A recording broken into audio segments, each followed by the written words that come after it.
Responsi pada praktikum kali ini berjudul Sediaan Krim Ekstrak Buah Semangka. Perkenalkan, nama saya Aurelia Regina, NPM 1618000821.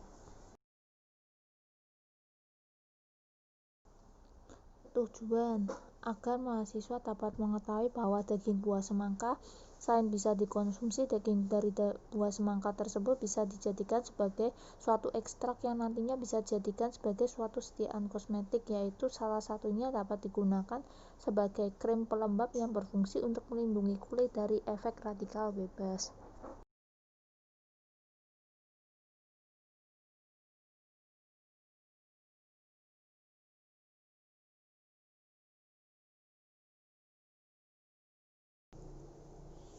Krim adalah bentuk sediaan setengah padat berupa emulsi mengandung air tidak kurang dari 60% dan dimaksudkan untuk pemakaian luar, menurut Farmakope Indonesia edisi 3. Ada dua tipe krim, yaitu krim tipe minyak dalam air dan yang kedua krim tipe air dalam minyak. Ataupun kelebihan dalam sediaan krim, yang pertama mudah menyebar rata, yang kedua praktis, ketiga lebih mudah dibersihkan atau dicuci dengan air, terutama tipe minyak dalam air. Kekurangan dalam sediaan krim yaitu susah dalam pembuatannya karena pembuatan krim harus dalam keadaan panas, kedua mudah pecah, tiga pembuatannya harus secara aseptis.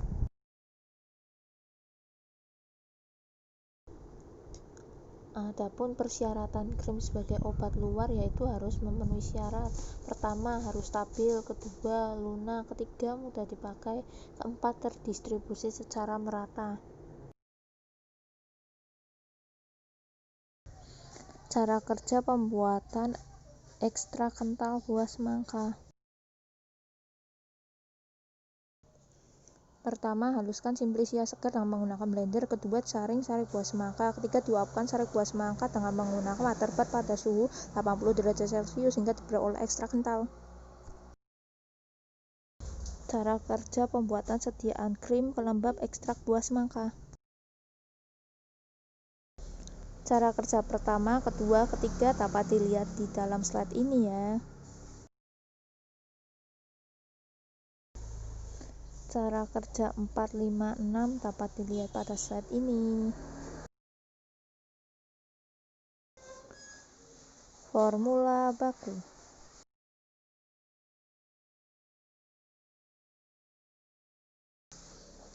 Ekstrak rimpang temulawak, ekstrak biji kacang kedelai, gliserin, tea, asam stearat, setil alkohol, metil paraben, aquades. Pada formula ini saya gunakan formula 4, alasannya dapat dilihat pada slide ini ya.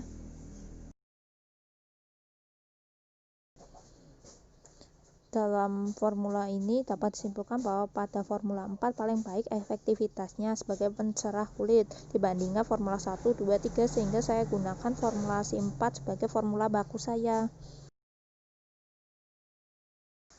Alasan pemilihan formula baku.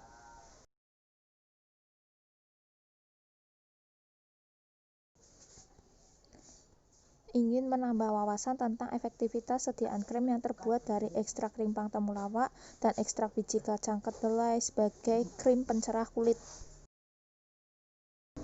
Alasan pergantian bahan dan penambahan bahan pada formula baku yaitu dapat dilihat tabel konsentrasi ekstrak buah semangka. Pilihlah yang paling konsentrasinya tinggi. Saya pilih formula 3 karena konsentrasi ekstraknya tinggi sehingga dapat menghasilkan efektivitas krim yang optimal saat digunakan sebagai krim pelembab. Saya ganti zat aktif dari ekstrak rimpang temulawak dan biji kacang kedelai menjadi ekstrak buah semangka dikarenakan bahan baku buah semangka mudah didapatkan dan pembuatan ekstrak buah semangka sangat mudah. Penambahan propilen glikol dalam sediaan krim pelembab ditambahkan guna berfungsi sebagai humektan dan juga bisa sebagai antioksidan. Ditambahkannya gliseril monostearat pada krim pelembab ini guna sebagai penstabil suatu sediaan krim dalam kosmetik ini. Dapat dilihat ini adalah formula pengembangan.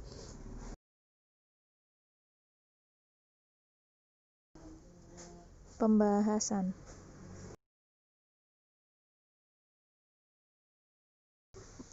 Pada responsi kali ini saya akan membahas mengenai sediaan yang saya dapatkan, yaitu sediaan krim.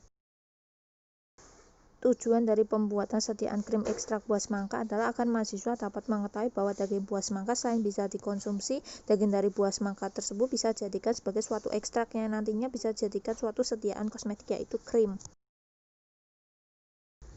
Khasiat dari krim ekstrak buah semangka adalah melindungi kulit dari efek radikal bebas.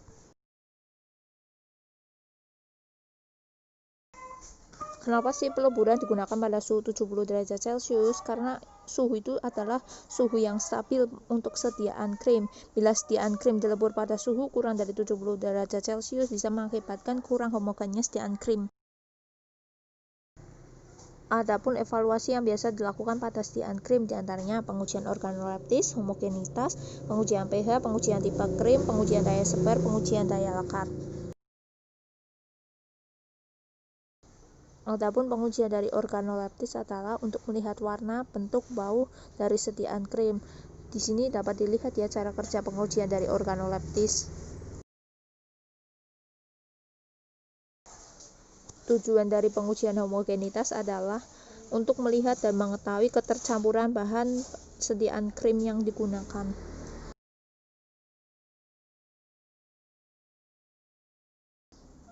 Adapun tujuan pengujian daya sebar, yaitu untuk melihat kemampuan sediaan untuk menyebar di kulit saat diaplikasikan.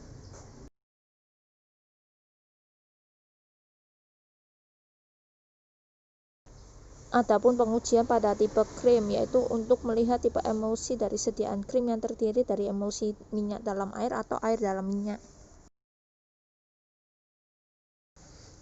Adapun pengujian dari pH adalah untuk melihat derajat keasaman dari sediaan pH. Cara kerjanya serta syaratnya dapat dilihat pada slide ini ya.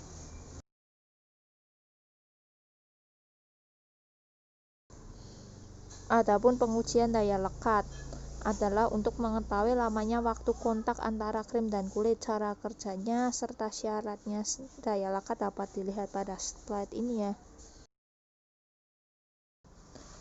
Di slide ini menjelaskan berapa range bahan formula pengembangan.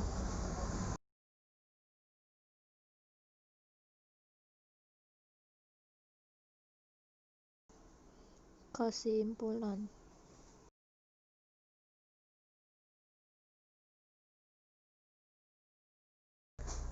Sediaan krim yang baik dapat dilihat dari hasil pengujian evaluasi pada sediaan krim tersebut. Jika hasil dari pengujian evaluasi sediaan krim semuanya dalam rentang atau sesuai syarat dalam masing-masing sediaan uji, tandanya sediaan krim tersebut baik untuk digunakan. Sekian video yang dapat saya buat semaksimal mungkin. Saya mohon maaf jika ada salah kata yang kurang berkenan. Terima kasih.